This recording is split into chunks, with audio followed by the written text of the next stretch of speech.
இப்போ நீங்கள் இந்த லைட்டை போடுங்க. இந்த லைட்டையும் போட்டுங்களா? போட்டால் தான் இன்னும் டார்க்காக நல்லா வெளிச்சமாக இருக்குங்க. இப்போ வெளிச்சம் தெரியுதுங்களா? இப்போ தெரியுது. உங்களுக்கு எப்படி நல்லா தெரியுது மாதிரி உட்காந்துங்க. இப்போ நீங்கள் எந்த தேதியில் சார் பிறந்தீங்க? ஓடிக்கிட்டு இருக்கா? ஓடிக்கிட்டு இருக்கு. நீங்கள் எந்த தேதியில் பிறந்தீங்க? 7/2/1954 பிறந்தீங்க. உங்களுடைய தாய் தந்தை நிலைன்னா இப்போ எப்படி வசதியாக இருந்தாங்களா?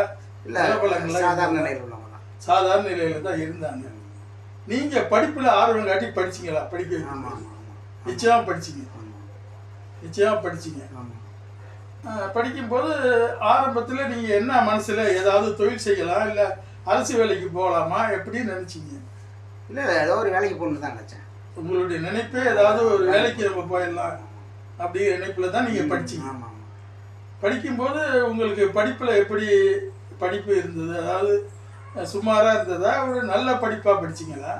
இல்லை, சாதாரணமாக அங்கே அரசு பள்ளியில் தான் படித்தேன். இல்லைங்க, இப்போ உங்களுடைய படிப்பு நிலை வந்து மார்க் நிலைமை வந்து இல்லை, ஆவரேஜில் படிச்சிங்க.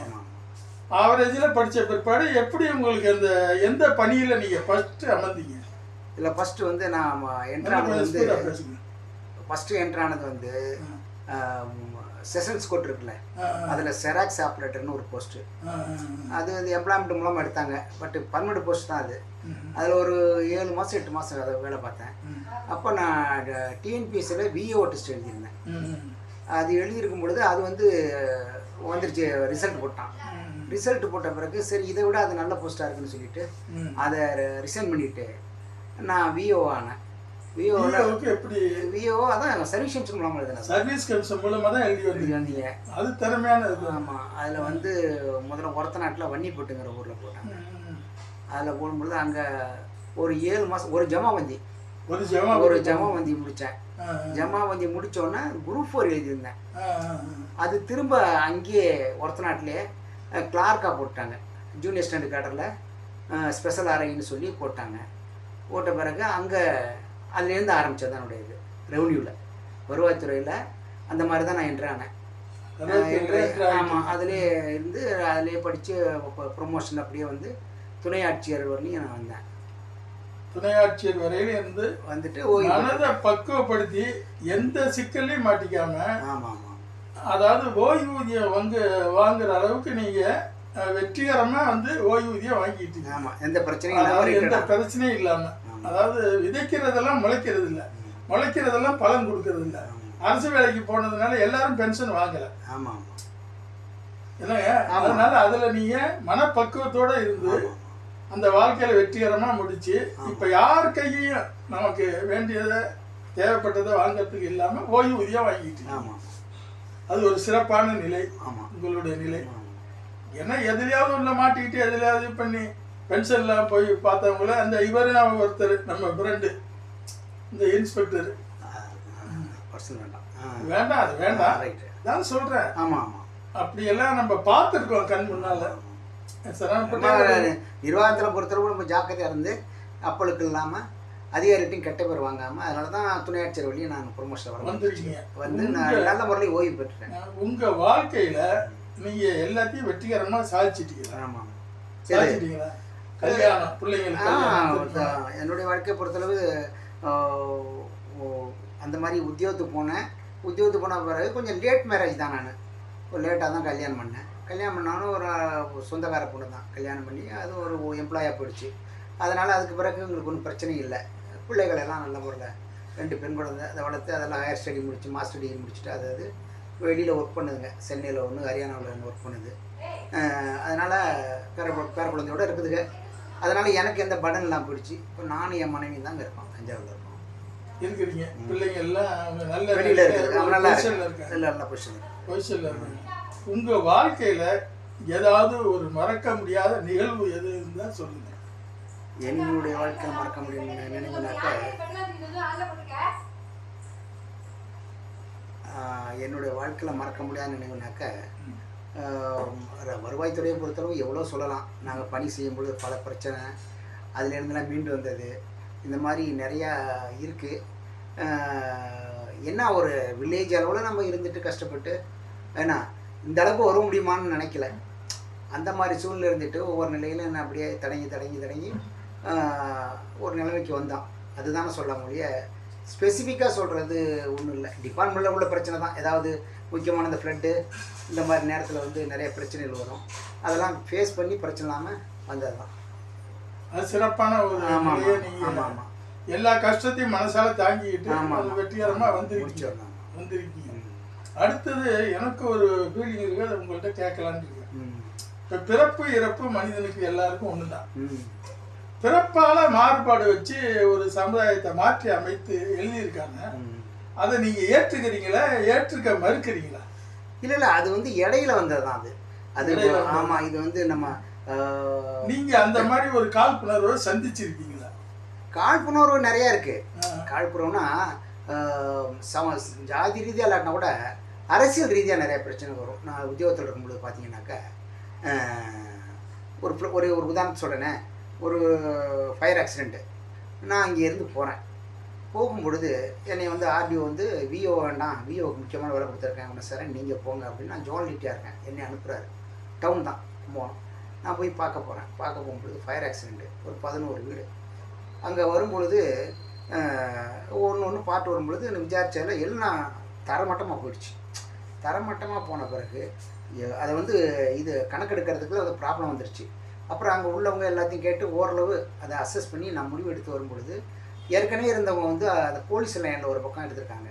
அது இதெல்லாம் ஒப்பிட்டு பார்த்து நான் ஒரு ஸ்டடி பண்ணி ஒரு இத்தனை வீடு தான் அப்படிங்கிறத நான் முடிவு பண்ணி போகும்பொழுது ஒரு அரசியல்வாதி என்ன செஞ்சார், என் வீட்டை வந்து பாருங்கிறார். அது ஓட்டு வீடு பார்க்க தேவையில்லை. ஏன்னா வந்து ஃபயர் ஆக்சிடென்ட்னாக்கா அரசாங்கம் கொடுக்குற நிவாரணங்கள் வந்து கூரை வீட்டுக்கு தான். அந்த நேரத்தில் அவர்கிட்ட அதை எடுத்து சொல்கிறேன், இல்லைங்க இது கவர் ஆகாது, நான் வேணால் எழுதி அனுப்புகிறேன், ஆனால் அங்கே கூரை விட்டு தான் கொடுப்பாங்க அப்படின்னு சொல்லும்போது அவர் கொஞ்சம் அதிகப்படியாக பேசிவிட்டார். இல்லை அப்படி கேஸ்லாம் அப்படி பேசல, மரியாதை குறை. என்னையா நீ ஒரு ஆள், நீ பெரிய வந்துட்டியா, நீ பெரிய அதிகாரியா, நீ வேலைப்பட்டு போயா அப்படின்னா அப்படின்னு சொன்னார். அது எனக்கு ரொம்ப ஊண்டியாக போயிடுச்சு. நம்ம என்னதான் ஒரு பதவியில் அரசியல்வாதி கிட்ட போகும் பொழுது நம்மளை வந்து மட்டமாக தான் பேசுகிறாங்க. அதை நம்ம என்ன பண்ண முடியும்? நம்ம போய் அங்கே ஒன்றும் பண்ண முடியாது. இல்லை, நம்ம நீங்கள் பனிஷ்மெண்ட் நினச்சி கொடுக்கணும்னு நினச்சாலும் போராடணும். ரெண்டாவது பிரச்சனை நான் கொஞ்சம் கூடுதலாக பண்ணி விட்டது மாதிரி அதிகாரிகள் நினைப்பாங்க. சரி நீ வந்துட அவன் கத்திட்டு நீ கரெக்டாக சொல்றீங்க அப்படின்னு. அது ஒன்று தான் எனக்கு வந்து அந்த நேரத்தில் நம்ம என்னதான் ஒரு ஹையர் ஆஃபீஸர் இருந்தால் கூட, ரெவன்யூவில் வந்து ஒரு தாசர் கடலில் இருந்தால் கூட, ஒரு சாதாரண மனுஷன் நம்மளை வந்து கேவலமாக பேச போகிறான். சமயம் போலீஸே கேவலமாக பேசுகிறோம், அடிக்கிறான். அதுதான் ஒரு எனக்கு. அப்போ நான் ரொம்ப யோசித்தேன், இவ்வளோ என்னத்தை தான் நமக்கு எவ்வளோ பவர்ஸை கொடுத்துருக்கான். போலீஸ் பவர் இருக்குது, எக்ஸிக்யூட்டிவ் பவர் இருக்குது, ஜுடிஷியல் பவர் இருக்குது. இவ்வளோ பவர் இருந்தோம் அவன் வந்து ஒரு சாதாரண ஆள், சாதாரண அரசியல்வாதி, அதாவது அந்த ரூலிங் பார்ட்டியில் ஒரு பொறுப்பில் உள்ள ஆள். அந்த ஆள் பட்டுன்னு போயா அப்படின்ட்டு ஒரே வார்த்தையில் ஒரு வேலை அதை பார்த்துட்டு ஒரு உச்சமாக ஒரு வார்த்தை சொல்லி போயா அப்படின்னா நினைச்சு மனசை தாங்குதல் படுத்தீங்க. ஒரு நடுக்காவலியில் ஒரு இன்ஸ்பெக்டர் இருந்தார். அவர் ஏதோ ஏதோ 4-5 பேரை சீண்டி இருப்பார் போல இருக்கு. அவர் வரும்போது அவர் முஸ்லீம் தான். ஒரு 4-5 பேர் மறித்து அவரை கண்ணாப்புனான்னு அடித்து தூக்கி அடிச்சிட்டாங்க. நீங்கள் கேள்விப்பட்டீங்களா என்னன்னு தெரியல. அவர் எல்லாத்தையும் அடிக்கக்கூடியவரை அடித்து தூக்கி அடிச்சுட்டு ஆஸ்பத்திரியில் அட்மிட் ஆகிட்டாரு. அவங்களை கண்டே பிடிக்க முடியல, ஊரெல்லாம் ஒட்டுமொத்தமாக சேர்ந்துக்கிடுச்சு. இப்படி எந்த அதிகார உத்தியோகம் வந்தாலும் மக்கள் வந்து ஒரு புலி மாதிரி. என்ன சார், அந்த புலி வேஷம் போட்டது எப்போ பாயின்னு தெரியாது. இதுதான் உண்மை. அது நீங்கள் வருத்தப்பட வேண்டிய நிலை இல்லை. இது உண்மை, அது வாழ்க்கையில் உண்மையான நிலை. அது வந்து வருத்தப்பட வேண்டியது இல்லை. அது உத்தியோகம்னு வந்துட்டாலே நான் கிராம நிர்வாகம் அதே நம்ம கீழே இருந்து வந்ததுனால நம்ம விஓட நிலைமையில பார்த்துருக்கோம். அதெல்லாம் பேசிக்காக மக்களோட இணைஞ்சு போகிறதான் நம்மளை உத்தியமாக பிடிச்சி வருவாய்த்துறை பொறுத்தளவு. அதனால யார் எப்படி இருப்பாங்கன்னு நமக்கு தெரியும். அதனால நமக்கு அதுக்கேற்றாப்புல முரட்டுத்தனமாக போய் ரொம்ப பெருசாக்கி விடாமல் நம்ம கொஞ்சம் அட்ஜஸ்ட் பண்ணி ஒதுங்கி வந்தது. ஆனால் இருந்தாலும் இந்த இவ்வளவு பவர்ஸ் நமக்கு கொடுத்துருக்க அரசாங்கம், நம்மளால் வந்து அரசியல்வாதிகிட்ட போகும்பொழுது கொஞ்சம் ஜாக்கிரதை தான் போகணுங்கிறது மாதிரி. இன்னொன்று இருக்குது சார், வருவாய்த்துறை பொறுத்தளவு மக்கள் வந்து சொல்கிறது எல்லாருமே அப்படி இல்லை. எல்லாருமே மக்களை வந்து பெரிய கொள்ளையடிச்சு அப்படி இப்படி வாழ்றதுக்கு எல்லாருமே தயாராக இல்லை. ஆனால் அவன் சொல்லுவான், மக்கள் அந்த துறையுள்ளார போனால் நிறையா மூட்டை கட்டிட்டு போனால் தான் தப்பிச்சு வரலாம் அப்படின்னு சொல்கிறத என் காதாலே நான் கேட்டிருக்கேன். அது எல்லாம் சாதாரணம் தானே சார். எல்லாருமே அந்த மாதிரி இல்லை. எல்லாருமே நினச்சி பார்த்தா அந்த மாதிரி இல்லை. வாழ்க்கையில் அந்த மாதிரி இல்லை. நம்ம கிடைச்சது போதும் நம்ம வாழ்க்கையில் வெற்றிகரமாக போய் பென்ஷன் வாங்குகிற நிலையில் நிறைய பேர் இருக்கிறாங்க. எதுலையாவது தப்பு தண்டா புரிஞ்சு மாட்டிக்கக்கூடாது அப்படிங்கிற அளவுக்கு நிறைய பேர் இருக்கிறாங்க. அதெல்லாம் விட்டு விட்டு மக்கள் பேசுறது ஒரே சைட்டாக பேசுகிறாங்க. என்ன சார், ஒரே சைட்டாக பேசுகிறாங்க. ஏன்னா அவங்க அதிக ஆதாயம் அடைஞ்சிக்கிட்டு சின்னோண்டு ஆதாயம் இவங்க அடைஞ்சிருந்தா கூட அதை பெருசாக அரசியல்வாதி மாதிரி அரசு வழிகளை பேசுகிறாங்க. அந்த நிலை வந்து ரொம்ப தவறான நிலைன்னு நான் சொல்கிறேன். நீ உங்களுடைய கருத்து அதில் என்ன இருக்குது? இல்லை ஆமாம்மா, அது அப்படி தான் இருக்கும். நம்ம அரசு ஊழியர்னு போய்த்தா நம்ம அதிகாரிக்கும் பதில் சொல்லணும், கீழே உள்ளவங்களுக்கும் பதில் சொல்லணும். அப்போ ஒரு ரெண்டையும் நம்ம பேலன்ஸ் பண்ணி தான் அந்த உத்தியோகத்தை நகர்த்த வேண்டியதாக இருக்குது. இல்லாட்டினா சிக்கலை மாட்டிக்க வேண்டியதான். மக்கள் நிலை வேறு மாதிரி இருக்குது. மக்கள் நிலைங்கிறது வேறு, அது வேறு மாதிரி தான் இருக்கும். அதில் உங்களுக்கு பிடித்த இது, அதாவது நீங்கள் ஹாப்பியாக செய்யக்கூடியது ஏதாவது ஒன்று இருந்தால் சொல்லுங்க. பாடுவீங்க? நான் வந்து சமயத்தில் நம்ம ஒன்று நம்ம வந்து பாத்ரூம் சிங்கர் தான். நம்ம பெரிய கச்சேரி சிங்கர் தான். ஆமாம், ஆர்கெஸ்ட்ராவெலாம் போகிறதில்ல. பட் சும்மா அப்படி ஜாலியாக கிராமத்தில் இருக்கும்போது வயலுக்கு போக வருவேன் கிராமத்தில். அப்போ அப்படி பாடிக்கிட்டு இருக்கிறது, போகிறது வர்றது, அந்த மாதிரி அந்த பழக்கம் தானே ஒழிய முறையாக நான் கற்றுக்கல. இல்லை, நான் உங்கள் பாட்டை கேட்டிருக்கேன். நீங்கள் முறையாக கற்றுக்கிட்டீங்களா கற்றுக்கலையா அது எனக்கு தெரியாது. ஆனால் உங்கள் குரல் இனிமையை நான் ரசிச்சிருக்கேன். நான் பாடினேன்னா கழுதைகள் நிறையா வரும். அதில் வர போதுங்க, தாங்க முடியாது. இல்லை, உண்மையே சொல்கிறேன். அதில் வரட்டும். நான் பாட்டுன்னா யாரும் கேட்க மாட்டான், கல் எடுத்து தான் அடிப்பான். ஆமாம் ஆமாம். நீங்கள் ஒரு பாட்டு பாடுங்க, நான் கேட்கணும்.